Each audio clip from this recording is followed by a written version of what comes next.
professionals, the Cipher. Come on, step in, be in here with us for this conversation. You'll notice that although my guests are very handsome, very good looking folks, they are not Mojo.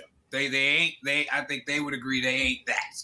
But tonight we're gonna have a conversation that is about Women's History Month, but we're gonna have it with the fellas. And the topic is, how can men support the future of women's history? Basically, I was trying to think of like, what do we want this conversation to be? And as I was talking to Maisha, I had this feeling at a certain point, like, she doesn't really have the work to do.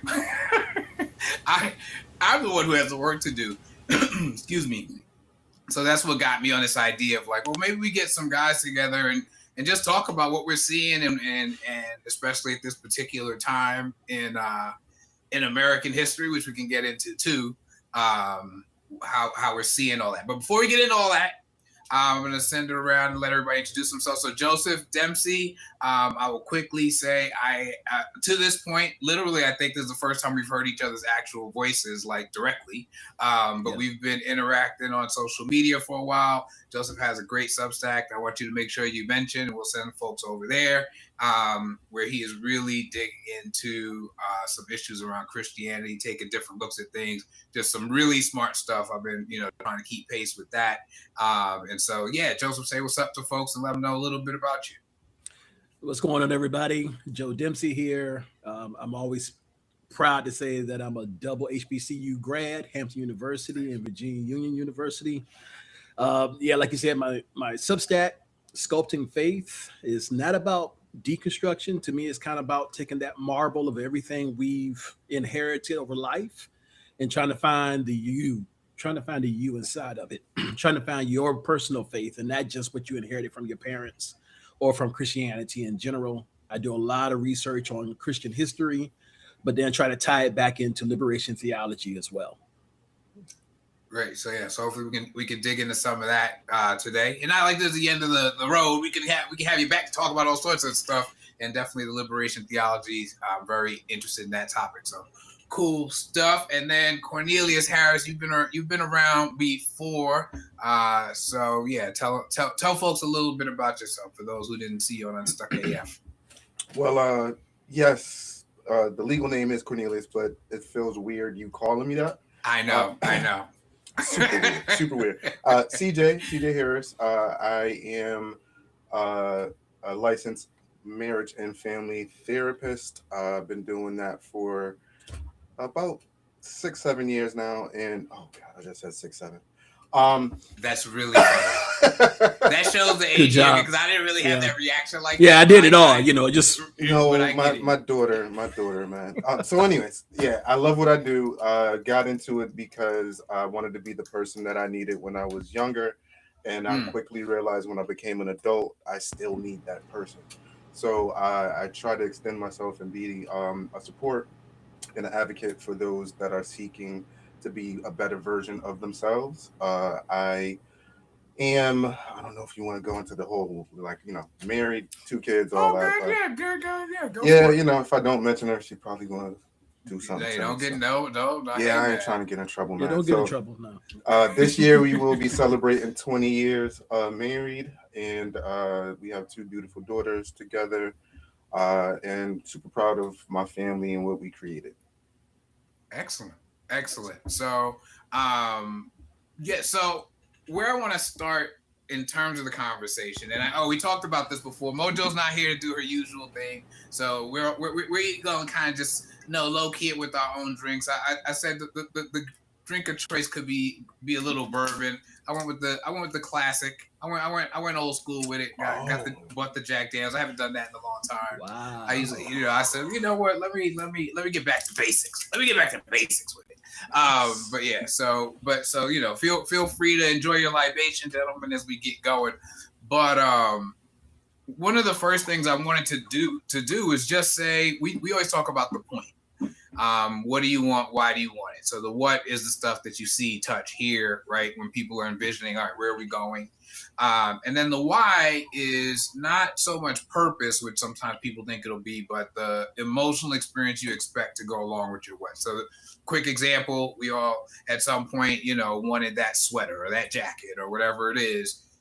Yes, you want the jacket, but you want to feel cool. You want to, whatever it goes along with it is what we're actually trying to satisfy. So we try to get people to be in touch with that so we can include it in the strategy when we develop it. So all those words said, let me toss it to y'all. When you think about if we were to flash forward a year, 2 years, 5 years, and we were in a situation where men are successfully supporting the future of women's history, what do you think we would be seeing? What would we be seeing in the relationships? What would we be seeing from men specifically? Like, what comes to mind?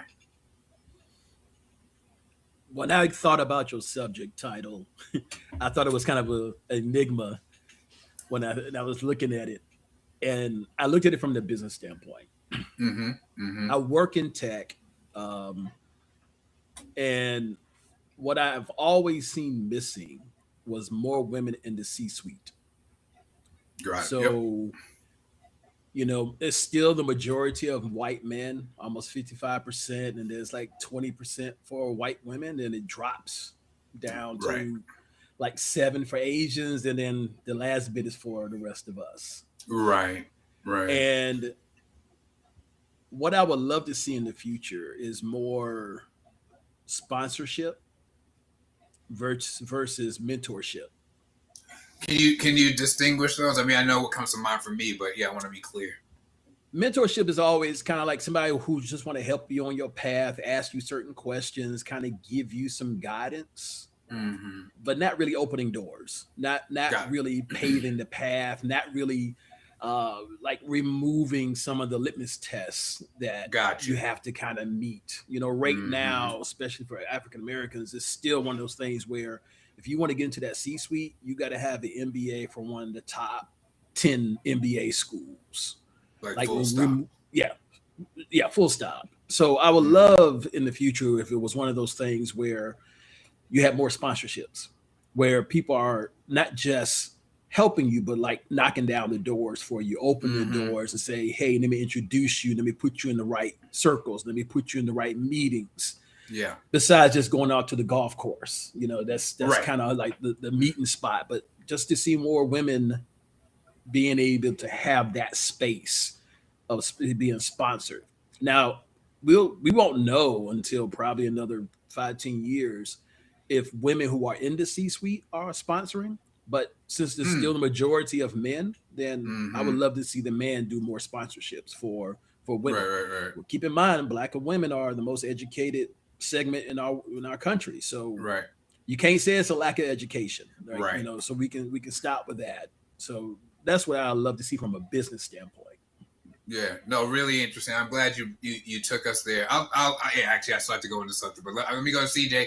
Let me go to CJ first. When if I start getting going, it'd be like, all right, thanks for coming in, fellas. I gotta control myself. No, but yeah. So CJ, when you think about it, when you look forward, like what came to mind for you with the question of gender just now, what comes to mind for you in terms of what would that really look like? Well, I'm kind of with Joe with it being an enigma. Like, what could I do now for history, right? And it's like, I don't know what I could do today for history, but I mean, my mind went to kind of what I was ingrained in me as far as relationships, right? That's kind of what I work with, relationships with others, relationship with yourself. I'm a relational person, and right now, when I thought about the question and the topic, the first thing that came to mind was, how there was a cry for Black women to be protected. And, that feeling of not being protected, not being prioritized, not being seen or heard, when then in the same breath will be like, they're the backbone of the family, they're the strongest, they're this, that, and the third. And it's like, so why do this person feel not protected? Why does this person not feel seen or heard? if they are essentially all of the things, right? Right. That's kind of crazy, right? And who does that fall on? I think that this is why we're having this discussion, because it doesn't matter what justifications I throw at it.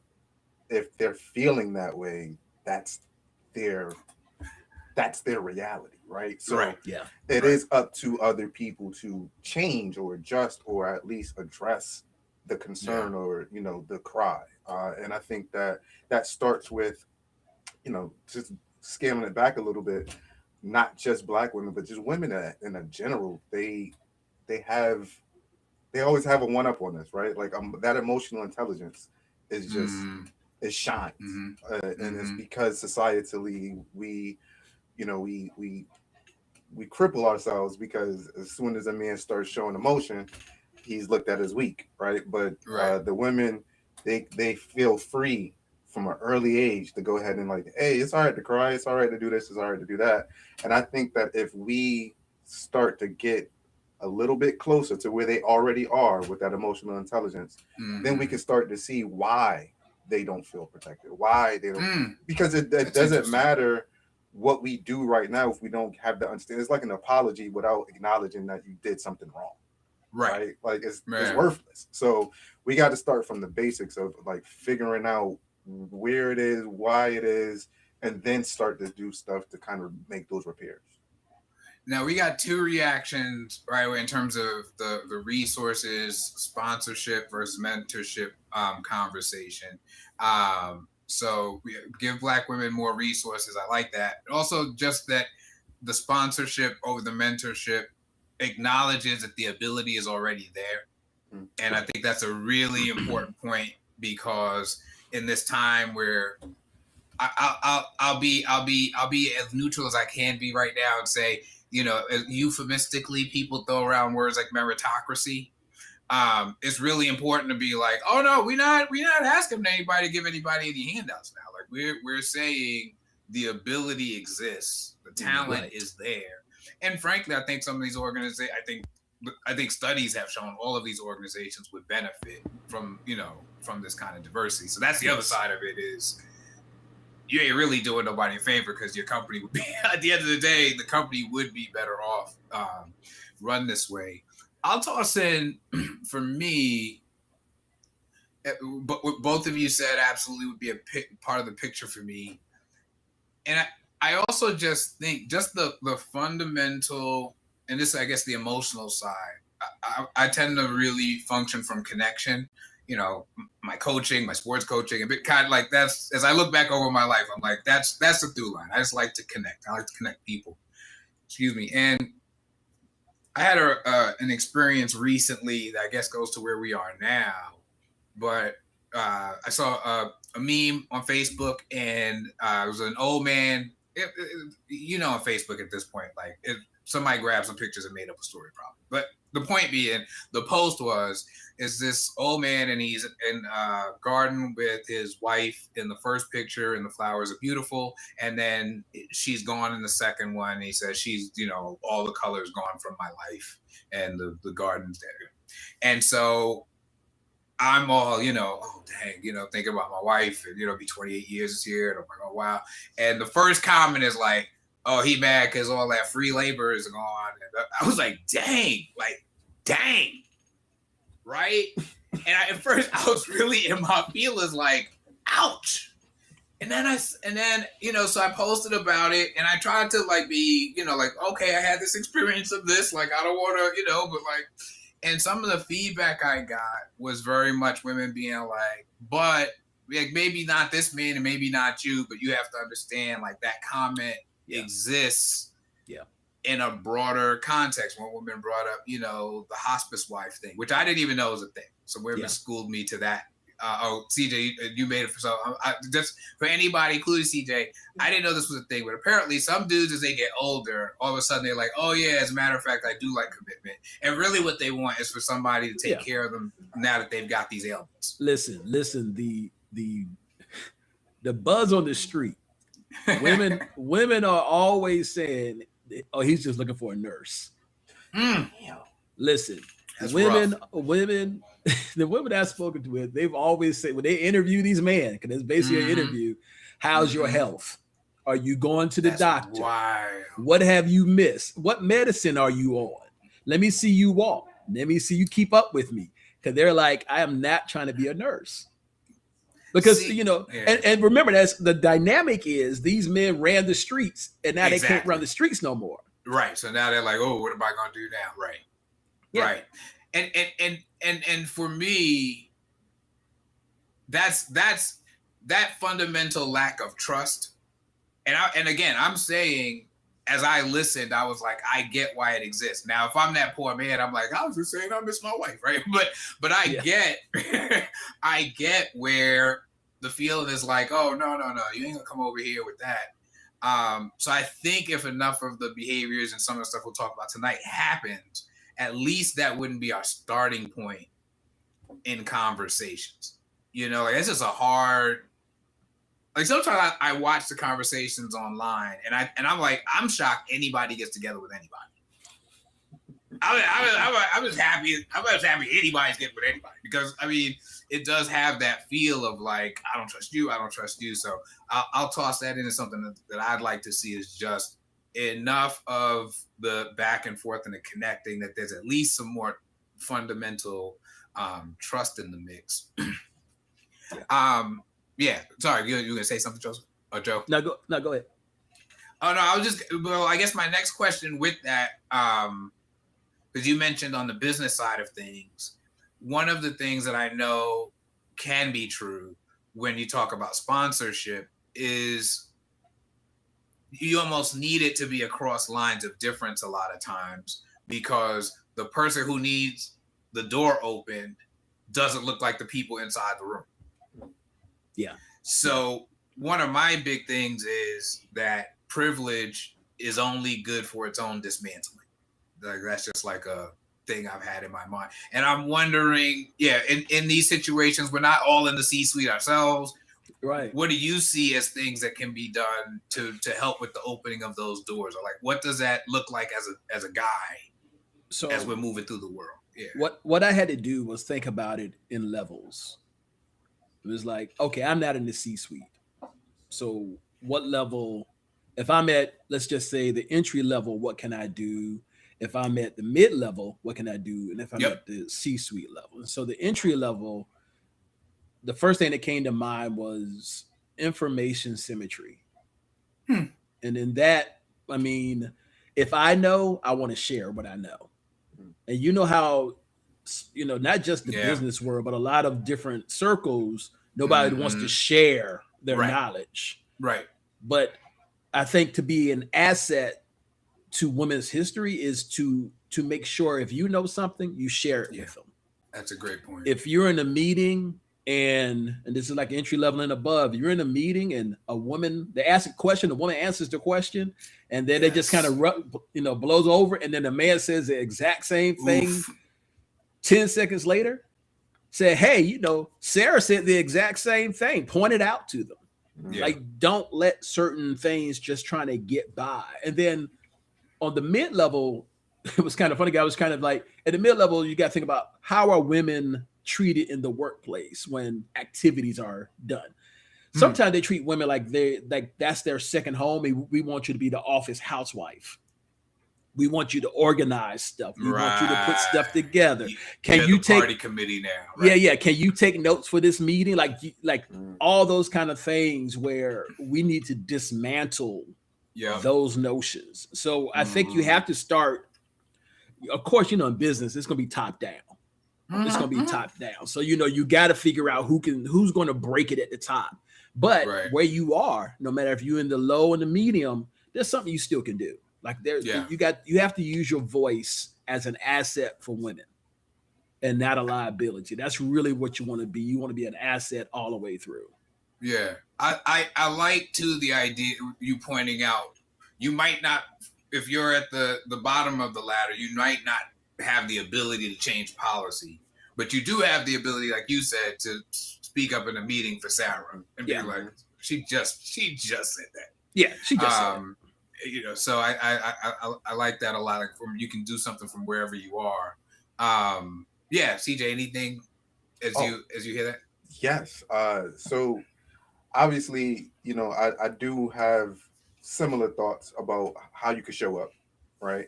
And just to go back to what I was saying about the relational part, it does strike me as weird when those things are happening, like especially in the office space or just anywhere in general, when people are like, "Oh yeah, you could do that," or just passing it off. I remember one day when I was still, before we got our own house, and I was living in one of my mother-in-law's units, and my brother-in-law came in and he saw me doing dishes, and he had a good old hoop.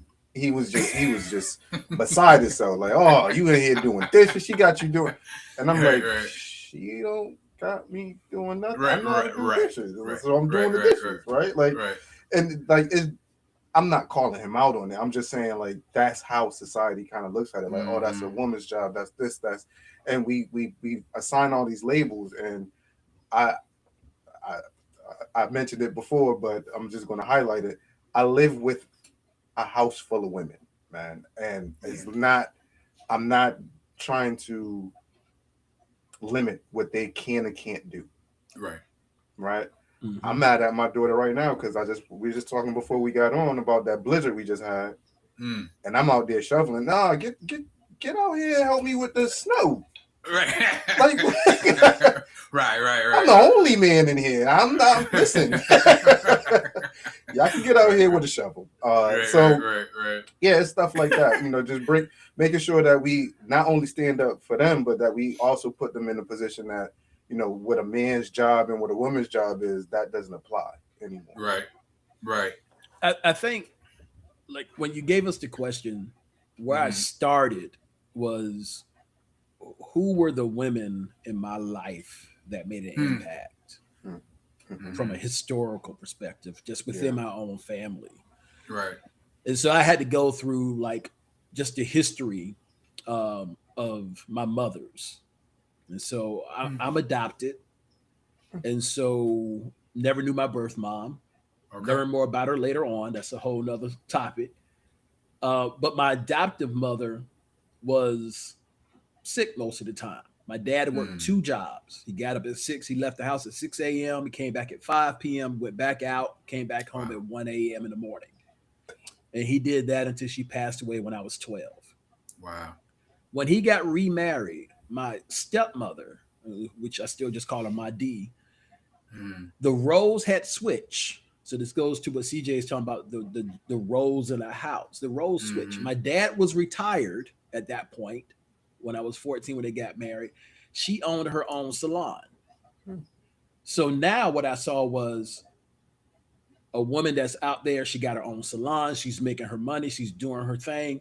My dad at home cooking, taking her lunch, cooking her breakfast, washing clothes. Well, us washing clothes. Right. Like the gender roles were fluid because of the different relationships. So I grew up where, to me, gender roles didn't exist. You just choose what you want to do in the house. It's got to get done, right? Yeah, it just got to get done. So to me, it's like everybody can wash the dishes. Everybody can take the trash out. Like, that's how it was in my head, because I saw my father do it all.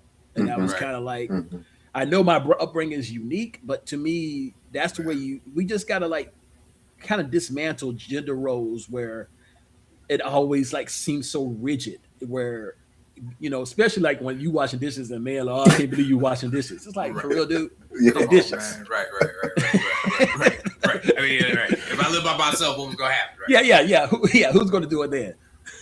Right. No, I really like that point about the roles and who can do what, because it also then starts getting into what then gets valued. So I think, in a way, what your father also did for you living in a greater society, you tell me if I'm on target, but it feels to me like that's a way of saying all of this matters. It mattered when I was the one going out to work. It matters when I'm the one here cooking. It all matters. Like, this is all how the place runs. Whereas I think sometimes the conversation feels very much, and Daphne, went to law school, has been a lawyer like the whole time. She's, been the bigger breadwinner and whatnot. So, but that idea, I grew up with my mom, going to work, being a supervisor at the hospital, whatever. Like that wasn't wild to me. like, what you mean you ain't gonna be like, that? But I think for some people it is, and it helps you to like value that work when you've done it. The number of guys who I've heard like, talking about whatever wife they think they know her life, like all she had to do was, I'm like, all right, you sound like somebody who ain't never been in charge of the house. That's what you sound like to me. Yeah. Cause them kids. Yeah, I gonna say CJ with 2 kids. I got 2 kids.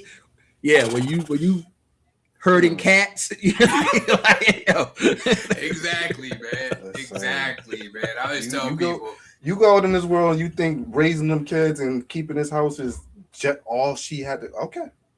Yeah. I always laugh when I talk to people about tired. I said, there's tired, and then we had twins tired. Man, for them first few years, I tell you, I fell asleep at red lights. I fell asleep. I said, one time I was so tired, I fell asleep in the middle of my sentence. You know how tired you gotta be? You know how tired you gotta be that you talking and you fall asleep? Like that's how, so no, it's not a game. I do wanna go, and we're doing a little of it, but I want to sort of like officially turn to it to talk about where we are now. I shared that story about the reaction. I think there's a lot of that, but there's also a lot of the red pill stuff. I don't know a ton about, like I've been trying to pay more attention because it seems like it's such a humor. Somebody laughing at me and fall asleep, but it seems so huge.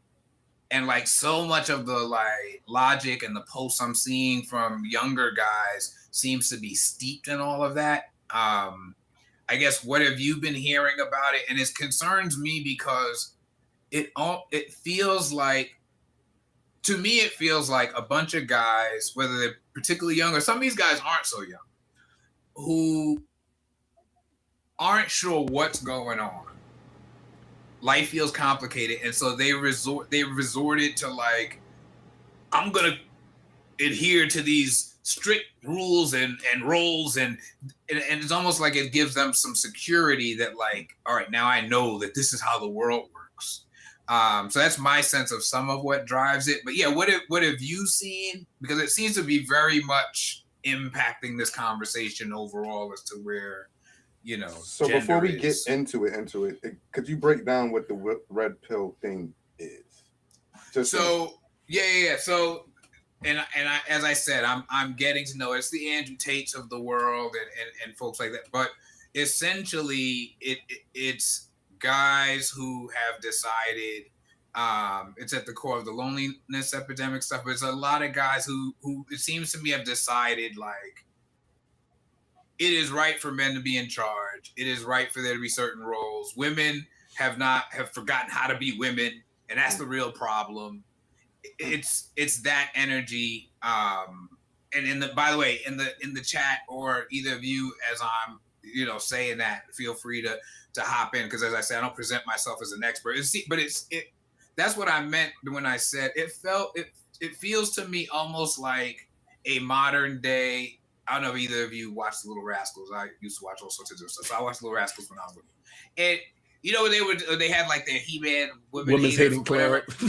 It feels like a slightly grown up version of that. And I'm like, what are y'all talking about? So anyway, let me turn it over. Let's think of. So I know you want to talk about the present, but I think you have to look at the history of it. Yeah, for sure. So from a Christian perspective, women were treated as genitive in the Bible. In other words, they're introduced by their relationship to a man. And so it is the wife of such and such, right? Or even the prostitute. So they had. So what I thought was, like, when I started with that as a historical framework, I was like, so what has to be the goal? The goal has to be agency for women, where they're not defined by who they are in relationship with. Right. They're not defined just by she's a mother. or she's a wife. Like she has a name. You know, she has her own talents. So, you know, it's that agency that I think we have to recapture. The Andrew Tates of the world are just bucking against feminism. Yeah. Because think about when we were in the 70s. It's not for you, CJ. So think about when we were in the 70s. Right. Women started having more financial independence. Right. But the world is still full of predators. So it goes back to what CJ was saying about they still want protection, but they want agency, and they don't want their being defined by that protection. Right. They want to have that own agency of I am this, and yes, I need you to protect me because I'm more afraid of the man than the bear type deal. So that's why I looked at it from a historical perspective, that we have to kind of change that. Now, like we're gonna have a whole nother thing about how we got there, but it's partly because the Christian religion is built upon Roman Empire politics and ethics, which is men driven. Yeah. So the voices of women in the Bible are muted, not silenced, but muted. They're there. Yeah. You just have to go back and like look at the actual words in Greek and Hebrew to pull them out. They're still there, but they've been muted. And then when you add on dogma, women keep silent in the church. If you want to know something, go ask your husband when he gets home. Don't ask in the middle of the service. Those kind of things is what we kind of see now. Like it's hard, like they're just almost trying to like rebel against women's agency. So to me, that's what it is. It's a rebellion against women's agency of like, you know, you need to get back in the kitchen. Right. Type deal. And it's like women who are financially independent, they're like, I don't need to. I can Uber Eats all I want, and I can cook all I want. And my man cooks too. Like for them, it's like all for them, it's all the things. Right. So there is no going back. So I know how the youngsters could be saying that, but we're not going to go back. We're not going back to that. So we have to like look at where we are. And I think we have to embrace the agency of women. I think we have to allow them to be who they are without saying you are part of this and you're my wife, and you let them be who they are by name. Let the I am and the woman exist. The I am part. Come on. So to piggyback off of that, because that was eloquent, man. Good stuff. No, really, it was good. I just want to bring it to the relational part of it. And the reason why we're seeing the breakdown now that I'm a little bit more clear with the red pill stuff is based on fear. And I'm going to keep it on the women. Yes. But it's fear driven, just like, you know, Democrats, Republican, and black and white, and all that stuff is fear driven because they do not want to give up that seat of power. Yep. Right. So it's kind of like, well, I'm here. I want to maintain that I'm here. If I give it up to anybody else, then I'm not going to be here. And then I'm going to be subject to someone else that doesn't look like me or think like me. Now, let's put it in real quick. They're there, but they might not even have the true qualifications for it. So real quick, in C-suite, most of the people in C-suite, those CEO white males, they don't have top MBAs. Right. So now you go back. It's not a prerequisite for them, right? Right, it's not a prerequisite. So yeah, they're trying to protect that. Now go ahead. I'm sorry. I just want to make sure I pointed that out. Seriously, because now that I'm not, or there's a fear or potential of me not being in this seat, I can't pull somebody else up that's not qualified. Now everyone's looking. Now everybody's paying attention. So if I don't stifle you, keep you down here, now all of a sudden you got this power that's going to expose me and my insecurities and my flaws and my that dichotomy. Yeah, that dichotomy of most people hire what they look like. Yeah. Right. Yeah. So when women are now, black women are most educated, well, you don't look like the white man, but you're threatening because we see your credentials. Yeah. And we can't hire our boys anymore because you're going to like, hey, no. Wait a minute. No. And you're going to make me, the man, like, organize these parties now? Like, what? Hold on. Like, what's going to happen to our structure? Right. Like, yeah.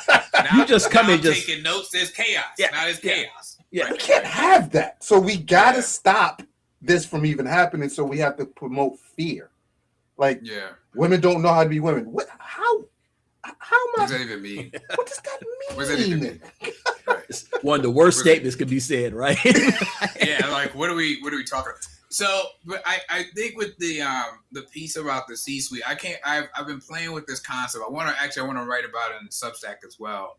I've been playing with this concept called privilege panic, and I think it fits here. See what you guys think about this, but right.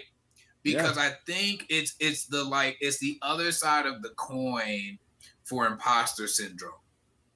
And I think some of those guys, like you're pointing out in that C-suite, somewhere inside, they're looking at that resume like, oof, I didn't go to blah, blah, blah school.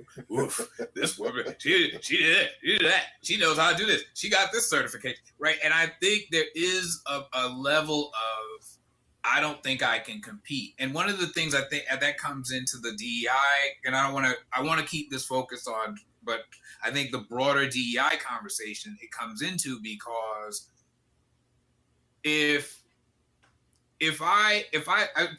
put it this way, I have a basketball court back here. If I go out here and I'm the only one here, I will be the champion of that tournament. Because I'm the only one there. Soon as I start letting other people in this backyard, somebody else could win.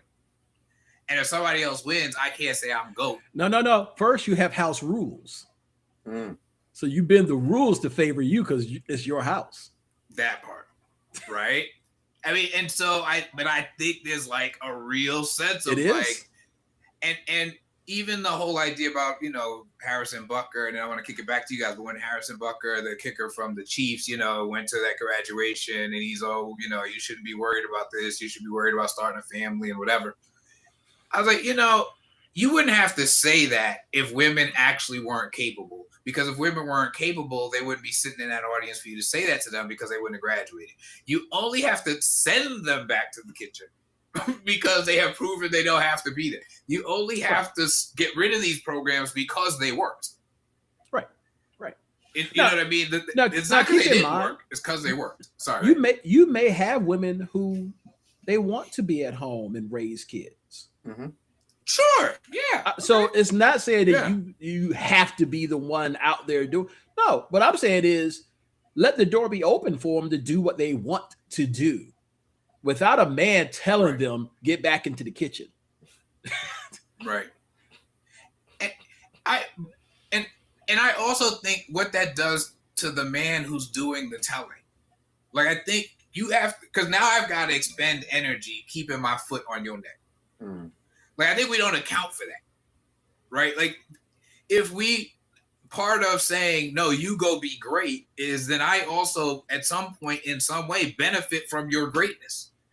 And then also, I'm not expending energy to keep you down. I can use that energy for something else. So I do feel like that's why I think the word panic came to me, because it's almost like when somebody's, like they say, you got to be careful when you're saving somebody who's drowning because they'll drown both of you. Yep. And it kind of feels like that. It kind of feels like you're not thinking this through. If your favorite basketball team, I know there's a Celtics fan on here, so I'll use the Celtics. I mean, this is getting worse by the Can we minute. just use LA instead? The Lakers. Why? Huh? Why? I'm sorry. We just got off rails. Go ahead. Entertain the Celtics. Okay, go ahead. No, right, but for real, but if I said to a sports fan, oh yeah, your favorite team is only gonna draft players from this conference, they'd be right in the streets. What you mean? There might be a great player from so-and-so. Like, no. Y'all only like the Big Ten. Y'all real Big Ten heavy. Y'all don't want all that ACC, DEI stuff going on. If you just would never do that. I just think there's been a lot of, and I'm not the first person to point this out, but how much wasted talent has there been? Oh, it's been a ton. You know what I mean? Like, what does that cost us? There's got to be a real cost, right? I mean, like, at the end of the day, that's not theoretical. No, not in the least bit. Yeah. So anyway, but yeah, I guess I'm wondering. So if that's where we are, I'm gonna turn it a little bit, and we're saying we want to get to that place. We're being the advocates. I guess my question then too, and I'll kick it to you first, CJ, is how do we need to show up then? And we're getting some feedback on privilege panic. Cool, glad folks are feeling that. And Dolly wrote, women don't know how to be women is one. You need to let a man be a man is the other bullshit. And I'm like, yeah, that it. And again, I think it feels. I'll say this, and I'll kick it to you, CJ, on the other question. I think it again feels safe. I think the world feels complicated, and sometimes when people reach for these things, I think some people are hateful and and all those things. But I think sometimes it just the world's too chaotic. Now you're telling me there's all these genders. Now you're telling me blah blah blah. Now you're telling me some women don't want to have a family. Now you're telling me these 4 people want to be a family unit, and I'm accustomed to just 2 people. Now right? I just think there's like no. I just want it to be back simple. And I don't. You pointed this out, Joe, when you were making your point. I think that's always a lie. I just think you can never. We're never gonna go back to that. It's almost like saying, like, let's just go back to rotary phones. Like, yeah. It ain't gonna happen. No. So CJ, like, as you think about how you need to show up, like, or how we need to show up more broadly, what are some words you would use to say, like, this is how we need to be to move it forward? Again, I come from the relational lens, so curious, right? Like, we have to show up curious because one thing about a man in my, short time on being on this earth in comparison to my people here, is that is that a man, like a man's man, thinks he knows the right way, right? And with that also, it's shutting off and not being able to learn something when the opportunity is there, right? And I done learned from my kids. I done learned from my I teach. I do therapy at a high school. I done learned from them.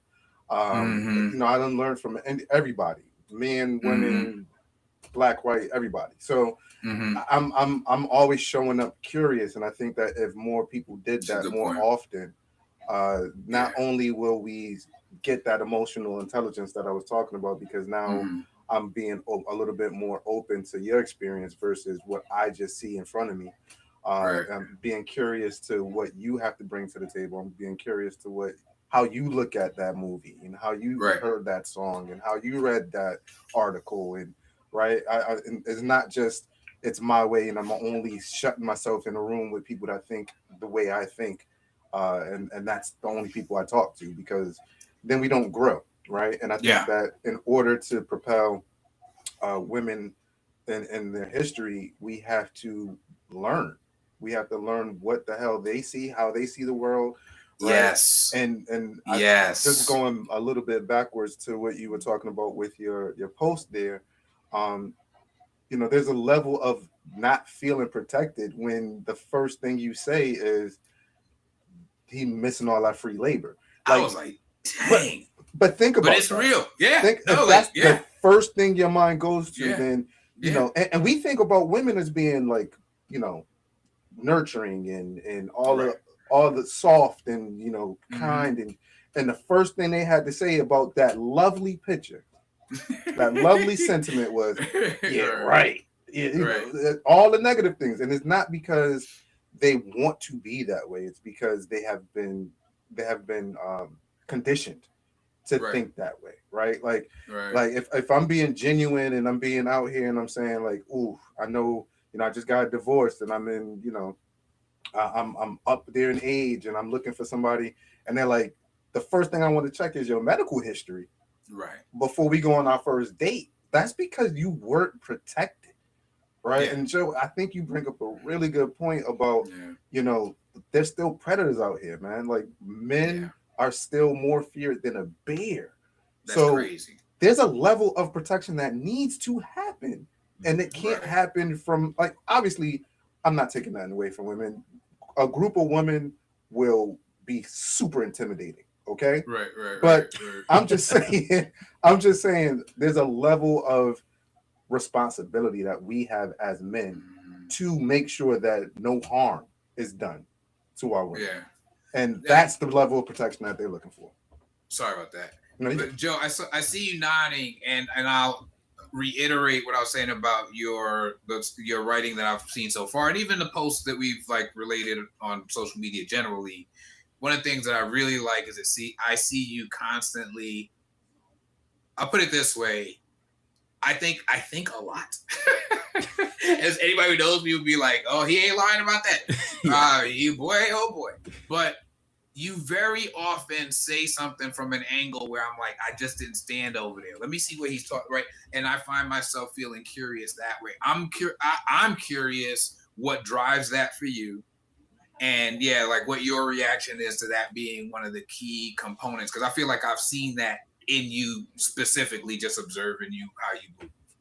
I think I'm like what CJ said about being curious and then a step further. I'm a philomath, which means I'm a lover of learning. And so I want to not just have surface level understanding. I want to know the core of it. And I want to understand where it comes from and where it can grow. Right. So when I look at our history as a country, I told somebody the other day, I said, a lot of stuff will, as soon as these 70s and 80-year-old men die, things will change even more.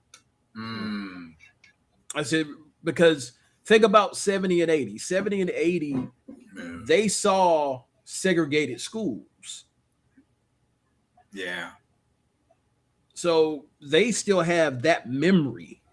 Yeah. Now, they try to pass that memory, but you can't really pass the memory.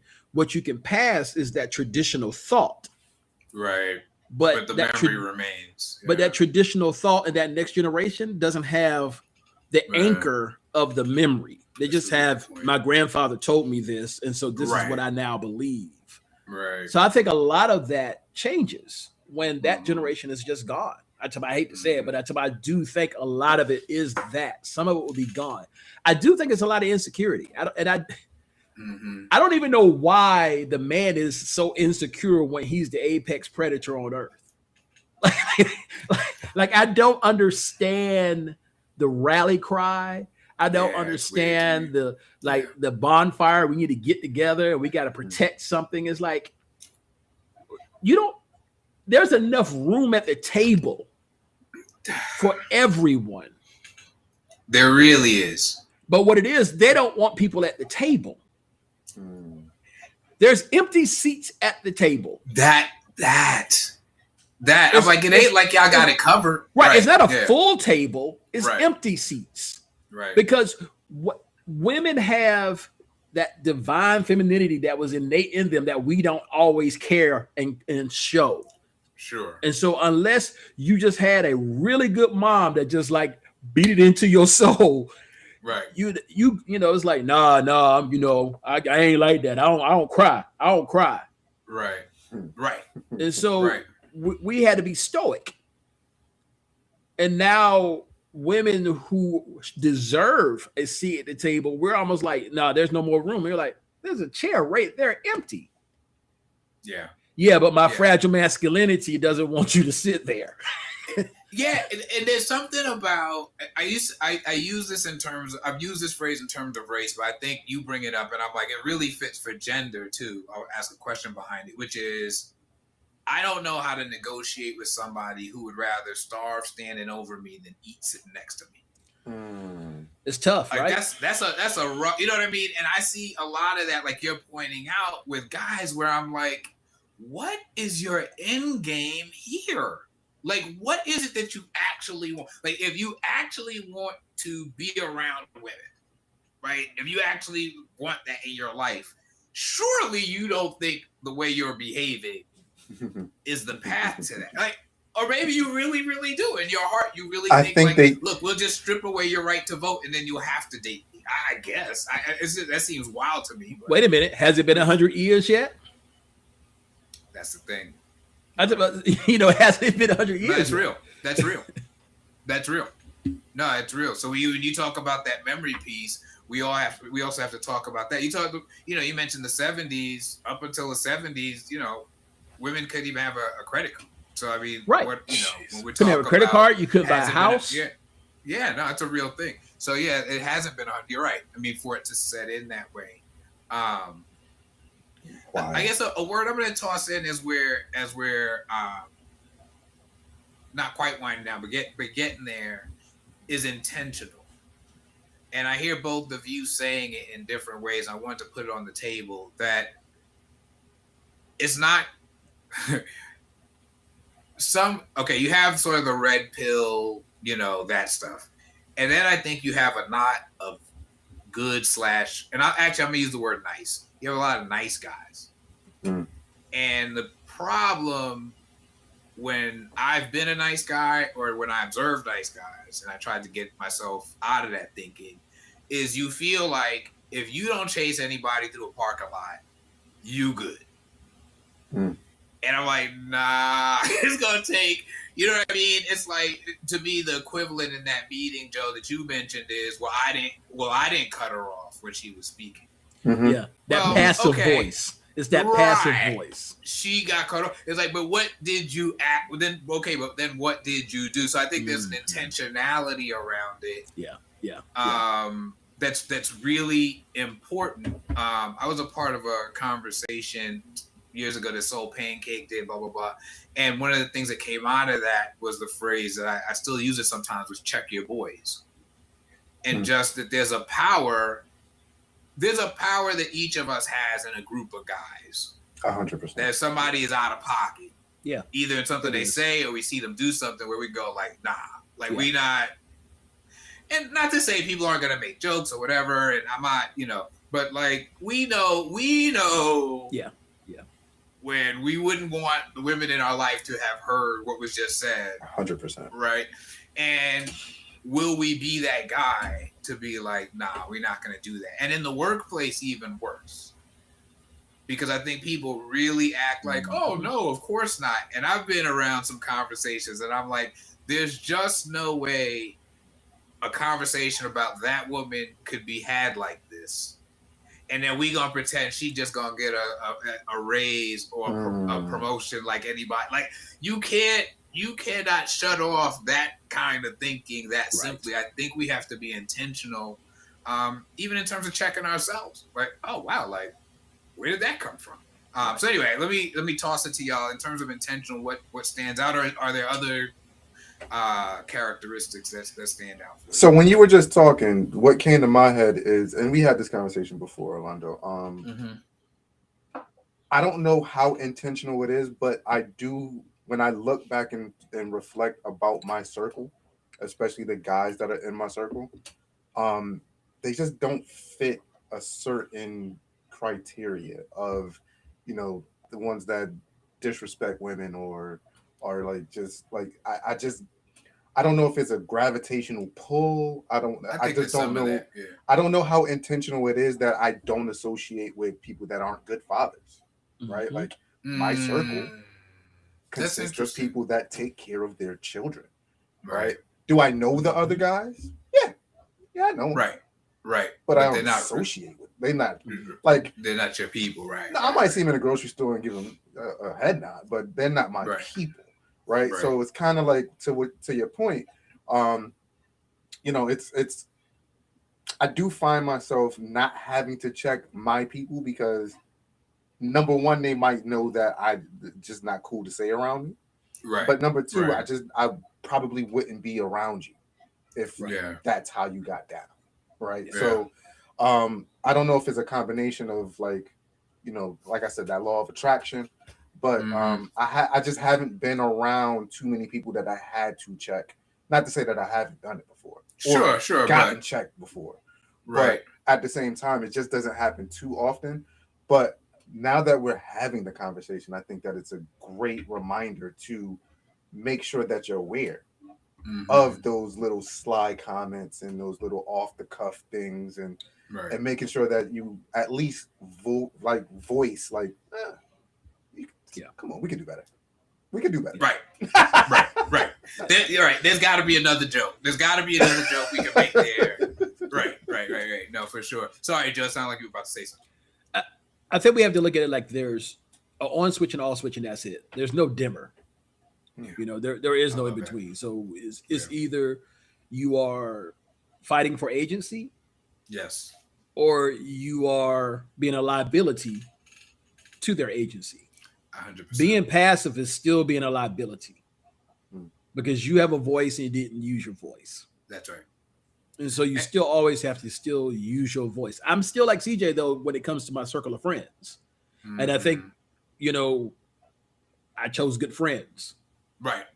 Also, when they did something stupid, I just, that's some stupid shit. Like, I would just tell them, like, yo, that was stupid. Like, you just call them out on it. Right. And I've been called out on it. I've been called out on it as well. So it's like our circle of friends were able to do that. That means in other arenas that's not our circle of friends, we have to, like, is my light switch still on? Yeah.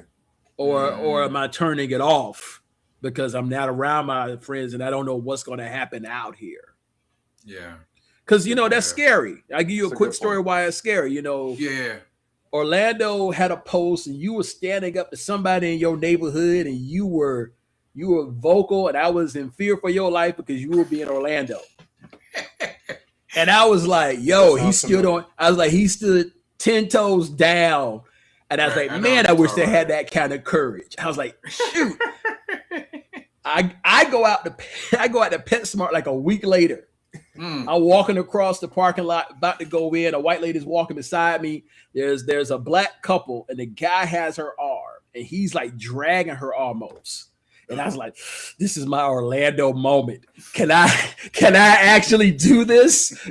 Or just walk on in the store and be like, yeah, And the lady looked at me, I looked at her, and I was like, I guess she ain't gonna do it. I was like, yo, I guess it's gonna be me. And I was like, I started following. I'm like, hey, you okay? You okay? She okay? I'm like, I'm not talking to you. I'm talking to her. Right. I asked her. I'm not asking you. I'm asking her. And I was like, if I get shot, I'm gonna come get Orlando. That's why. And you would have had all rights, man. All rights. See what you did. Right. And she looked me dead in my eyes. No, I'm okay. I said, are you sure? Right. And she's like, yes, I'm sure. I said, okay. Right. And then I ran into PetSmart. I kept looking back, and I was like, I want to make sure, and it calmed down. But I was like, yo, the switch can't be off when I want it to be off. Right. I love, first of all, I love that story because you had to make a choice. Yeah. And to me, that's what courage is. Like, if you're just reckless, like, there's people just reckless. Oh, there's a fight over there. Let me just go get, but you made a choice. And I think that's called courage. And then, and I think you also delivered a message to her, but to him too. Like, bro, I'm not good with what I'm seeing here. Now, y'all might inform me that I can go on about my business today, but I'm just letting you know, like, this ain't it. Yeah. And I think sometimes when we deliver that message, it does at least check the person. You know what I mean? Like, he probably did, like, at least dial it down. And we don't know where he went. They lived their life. I don't know. But for that moment, he knew, like, let me get myself a little bit together.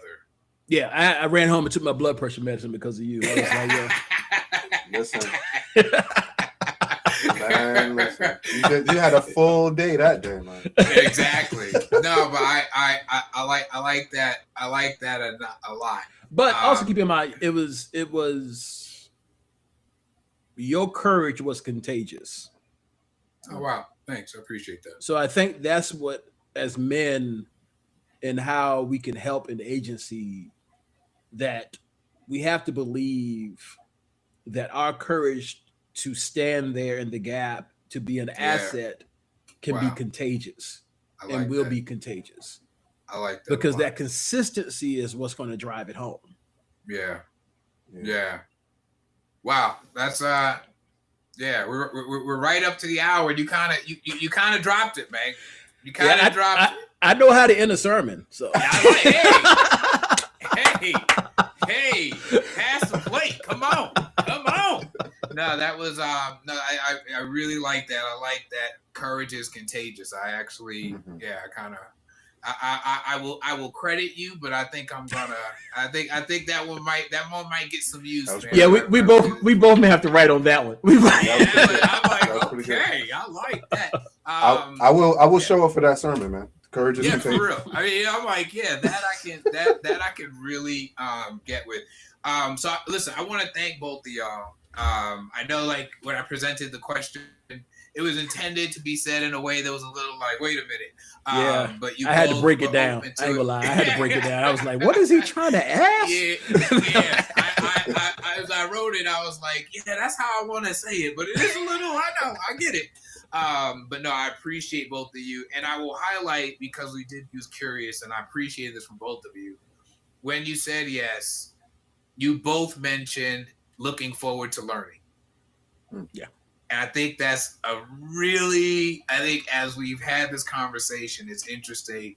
And that might be, the courage is going to be important, but I think that might be a big piece of it, is like, can you chill and learn? Yeah. Just and also, just because I ask somebody else what their view is on something or how they take something, that doesn't mean I have to adopt. No. Yeah. That way, right? No, so I really appreciate that. So, don't be surprised if you hear from me again. I want you to step into the Cipher again. I guess is the other way. I appreciate it. I really appreciate it. For sure. So I'm going to go around. CJ, anywhere you want folks to be looking for you or looking out for you. Doesn't have to be, but I just want to give you an opportunity.